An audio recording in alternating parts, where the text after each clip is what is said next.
За парой львов, живущих в национальном парке Крюгера, Южная Африка, часто наблюдают рейнджеры на расстоянии. Льва-самца зовут Кову, он большой, храбрый и всегда ходит рядом со своей парой. Львицу зовут Нала, она на последнем месяце беременности, ее живот становится все больше и тяжелее. С тех пор, как она забеременела, Нала больше не охотится, а только бродит по редкому лесу. Кову берет на себя роль охотника, каждый день принося Нале еду. Эти два льва очень привязаны друг к другу. Они всегда трутся друг о друга головами в знак любви. Когда солнце садится, Нала часто отдыхает в прохладной тени дерева, а Кову лежит на страже рядом с ней.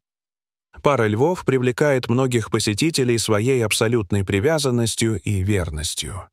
Многие рейнджеры в заповеднике следили за беременностью Налы в течение многих недель. По мере того, как приближался срок родов, Кову стал более осторожным и не отходил от нее надолго во время охотничьих вылазок. Однажды утром, в начале сухого сезона, Кову и Нала вышли из кустов на открытое пространство. Они решили отдохнуть под большим деревом на краю луга неподалеку от стоянки рейнджеров. Внезапно Нала начала стонать, ее живот дернулся и покраснел, признак схваток. Боль заставила Налу кататься по земле, ее ноги дергались, и она тихо рычала от боли.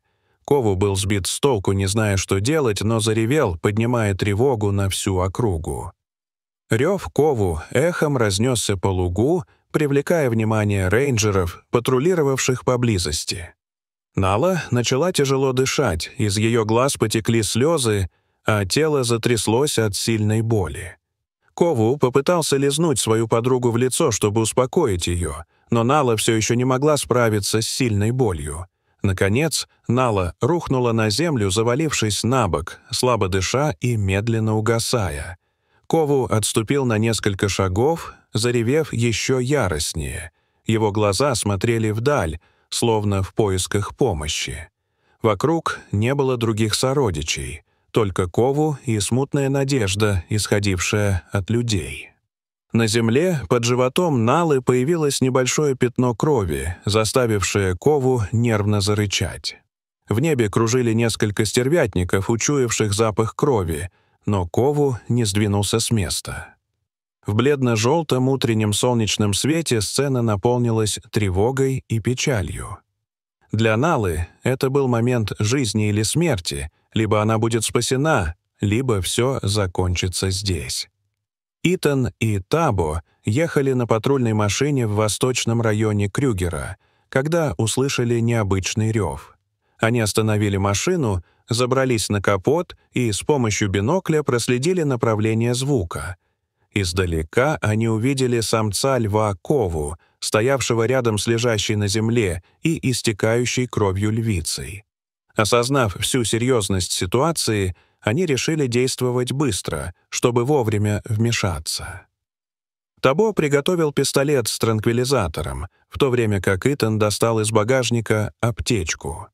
Оба были одеты в зеленую одежду, шли медленно и держались на безопасном расстоянии, чтобы не провоцировать Кову. Кову заметил приближение двух мужчин, но не проявил агрессии. Казалось, Кову понял, что они не враги, а люди, которые могут спасти его пару. Итан поднял руку, подавая сигнал о введении транквилизатора, в то время как Табо не сводил глаз с Кову. Когда он заметил, что Кову отступил на несколько метров, Итан быстро подошел к Нале и проверил ее состояние. Дыхание Налы постепенно ослабевало, живот раздувался, а кровь продолжала течь. Итан ввел обезболивающие и противозачаточные препараты в подкожную вену Налы. Табо стоял возле машины, все еще держа пистолет в руке, ни на секунду не отрывая взгляда от Кову. Кову не сдвинулся со своего наблюдательного пункта. Его глаза, полные беспокойства, смотрели на Налу. Оба рейнджера понимали, что сражаются со смертью и с уверенностью льва одновременно. Примерно через 10 минут после инъекции у Налы снова начались сильные спазмы. Итан надел перчатки и наклонился, чтобы поддержать детеныша руками, стараясь дышать ровно и одновременно, проверяя, в каком положении он находится. Оттуда выглянула маленькая головка, а затем под тихое рычание матери детеныш был благополучно извлечен. Прежде чем он успел отпраздновать это событие, начались новые схватки, и на свет появился второй детеныш. Наконец, родился третий детеныш. Он был немного слабее, но все еще дышал ровно. Итан вытер полотенцем кровь и слизь с 3 детенышей. Табо тихо отошел к машине, позволив Кову подойти ближе. Кову держался на расстоянии, но тихо рычал, как бы подтверждая свое присутствие. Итан положил 3 детенышей на живот матери, позволяя им начать сосать грудь.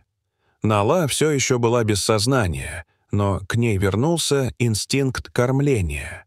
Солнечный свет пробивался сквозь листву, освещая золотистую шерсть 3 медвежат.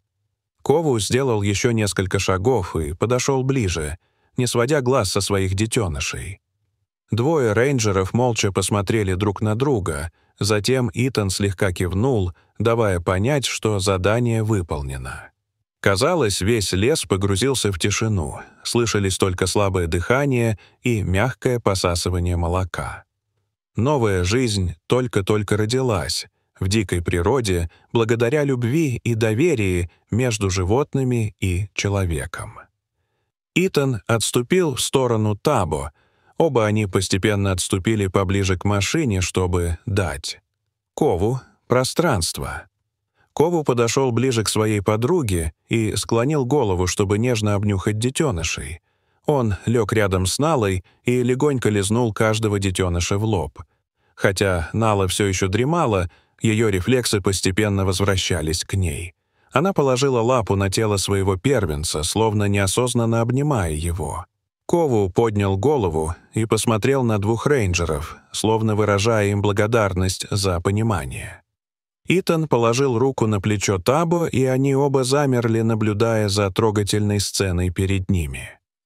Они не произнесли ни слова, но их сердца были наполнены неописуемой радостью. Спасенная жизнь, приветствие 3 жизней — это была величайшая награда. Семья Лайон официально воссоединилась, став более сплоченной, чем когда-либо. Итан и Табо осторожно сели в машину, не заводя двигатель сразу, чтобы не напугать Кову. Некоторое время они сидели неподвижно, наблюдая, чтобы убедиться, что вся семья в порядке. Когда они увидели, что Нала повернула голову и медленно открыла глаза, чтобы посмотреть на 3 медвежат, они поняли, что она проснулась. Кову встал и легонько толкнул Налу носом в плечо, словно пытаясь разбудить ее. Нала подняла голову, ее глаза были усталыми, но полными любви, когда она посмотрела на 3 медвежат. Она начала понемногу вылизывать их шерсть, как будто в ней проснулся материнский инстинкт. Когда взошло солнце, Кову пошел впереди, а Нала последовала за ним с 3 малышами. Львиное семейство постепенно переместилось на широкую лужайку, подальше от тени деревьев, где рождались чудеса. 2 рейнджеров завели машину и тихо уехали, оставив семью в дикой природе. Это был краткий миг, но он навсегда останется в сердцах тех, кто спас ее. В национальном парке Крюгера существуют невысказанные истории между людьми и дикими животными. Любовь, доверие и преданность соединили их в момент жизни и смерти. Львиное семейство Кову и Нала стало символом суровой жизни в природе. Итан и Табо продолжают патрулирование, неся с собой священную память о своем рождении. И в этот золотой полдень 5 молодых львов начинают свое путешествие в дикую природу.